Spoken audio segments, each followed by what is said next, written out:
Welcome ladies and gentlemen. Today we're going to talk about the Stamina Warden PvP build for the Summerset Chapter. I do have a written guide on my website, link in the description below. This build is optimized for the Battlegrounds. However, it also works in Cyrodiil Champion Points and non-Champion Points campaign. At the moment we are in the Champion Points campaign. You can see the stats here.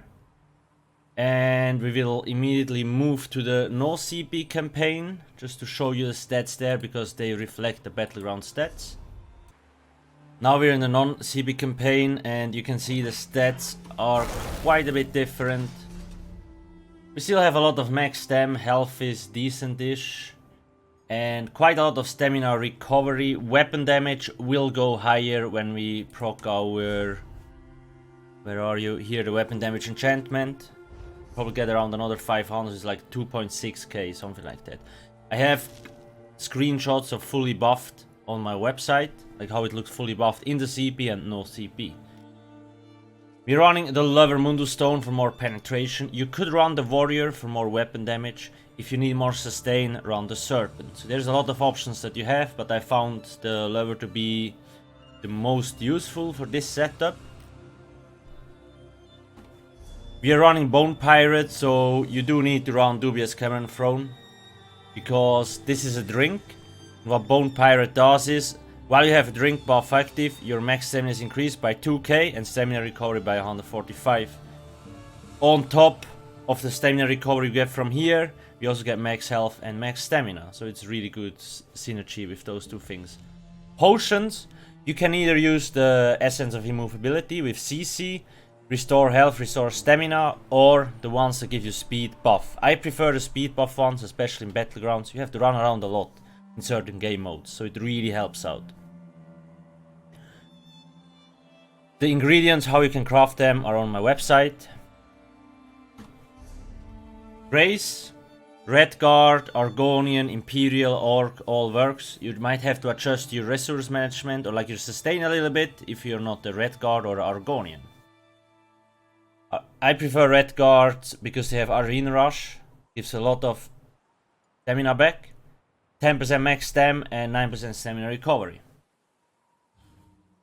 You can be a werewolf, but you don't need to. Don't be a vampire, okay? You get so much damage from fire, you will immediately die. But werewolf is okay if you want to utilize it.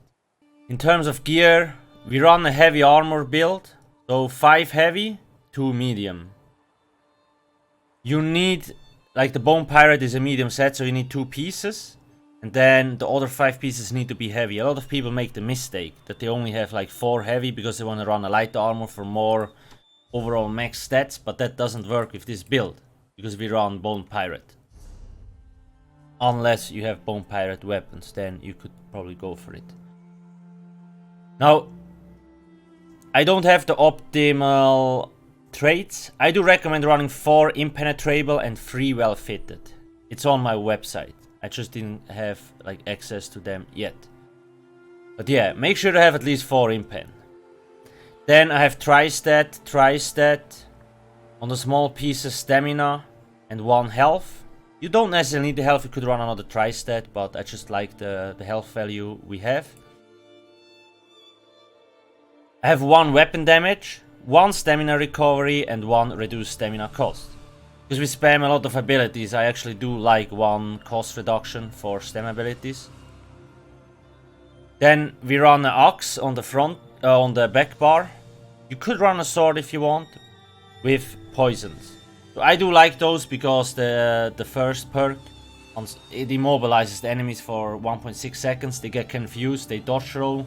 Then you revert bash them and they have to break free again, so they lose a lot of stamina in a very short time. Plus it also drains stamina from your enemy. Front bar, Shackle Breaker Sword, infused weapon damage to amp up our weapon damage. Shield Breaker, here you can run any trait, it's just old shield ahead. If you want you can run infused, you can run Nernhoned, Impan, Sturdy, whatever you like. That's the general setup. Oh, I forgot to talk about Bloodspawn itself. So this is nice because it gives us like 14 ulti points when we get hit. And it only has a 6-second cooldown. Shackle Breaker is just nice, it gives a lot of max magicka and max stamina, and the Bone Parrot I already explained. That's how we get our resources so high. Now champion points, in case you want to play in the champion points campaign, very quickly, it's on my website. I will just quickly champ through it. Here I have so much because of the tactician, so when you roll dodge you set the enemy off balance.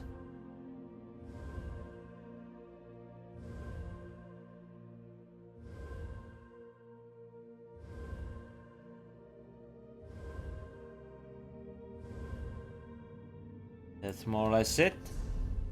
Passive wise, get all the class passives, then you want sword and one-handed shield and two-handed passives. Heavy armor, medium armor, the last one and the first two. You don't need light armor. If you would like to be a werewolf, go for it. Soul magic if you can. Fighter's Guild. Undaunted. Alliance War if you play in Cyrodiil. The racial passives and medicinal use to get 100% potion uptime. Now for abilities. Like I said, this is optimized for Battlegrounds. So it is a little bit more single target focused than your general open world PvP build. The one I had from last patch. That also still perfectly works. But I'm focusing more on Battlegrounds nowadays because I enjoy them more. Sub Assault. Quite expensive, but it hits like a truck. Also applies major fracture to the enemy, reducing physical resistance. That's why it's so strong. And you can combo that. I will show you later how that works. Revert Bash. One of the strongest abilities in the Battlegrounds because of Major Defile. You can apply Major Defile to the enemy, reducing their healing. Healing debuffs are very freaking strong in Battlegrounds. Then we have Heroic Slash, where we get access to minor heroism, so we gain faster ulti. Plus, it applies minor maim on the enemy, reducing their damage, and it also snares them. Vigor, just for healing. Then we have Leeching Vines, another very nice, goes on you and group members. Just a very small heal over time. This one helps out a lot. Make sure to keep it up 100%. Healing Thicket. So I have seen me using this quite often over like Dawnbreaker, for example, because the healing it provides is just so nice. It heals you, your group, and you get this ready so fast. It only costs 90 ulti points.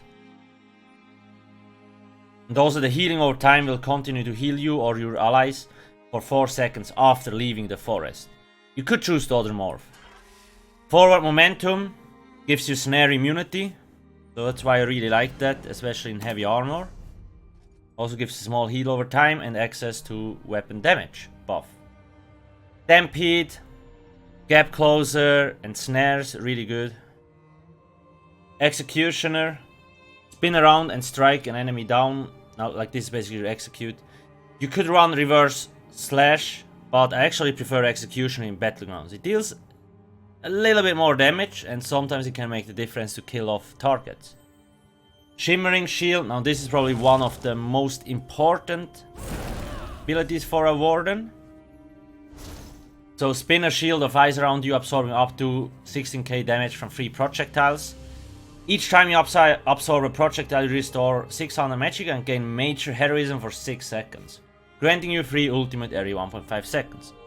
So major heroism from here, Heroic Slash from here, and minor heroism from Heroic Slash, and then Bloodspawn procs. That's how we jam out so much ulti points.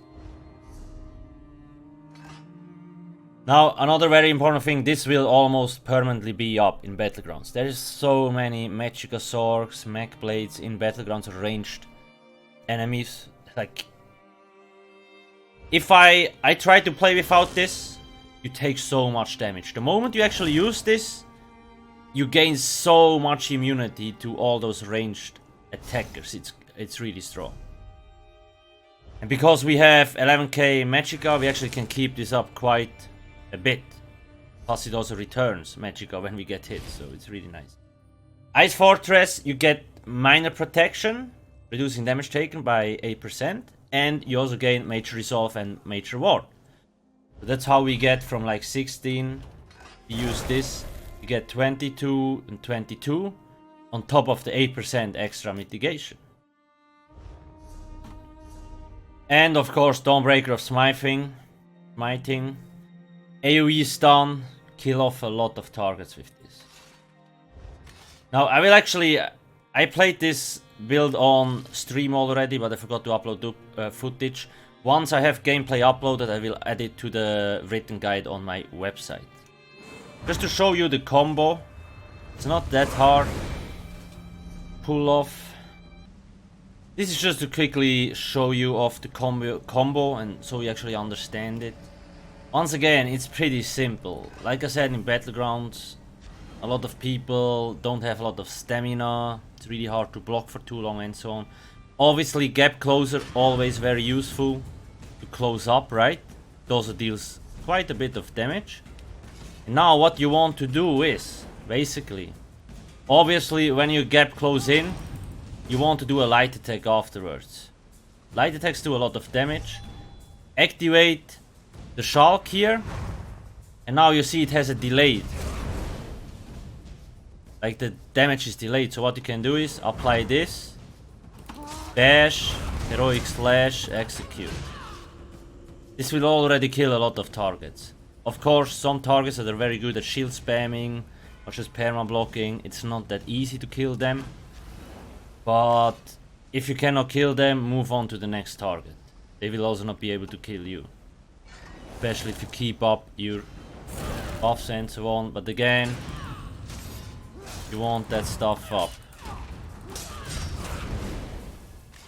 It is very important that you, for example, the Shulks should about to go off when you're stunning the enemy. So he cannot, like when you hit your combo, he shouldn't be able to block. So all your abilities hit him in the face without block. So you could also start off with Shulk to gap close in. Then reactivate this.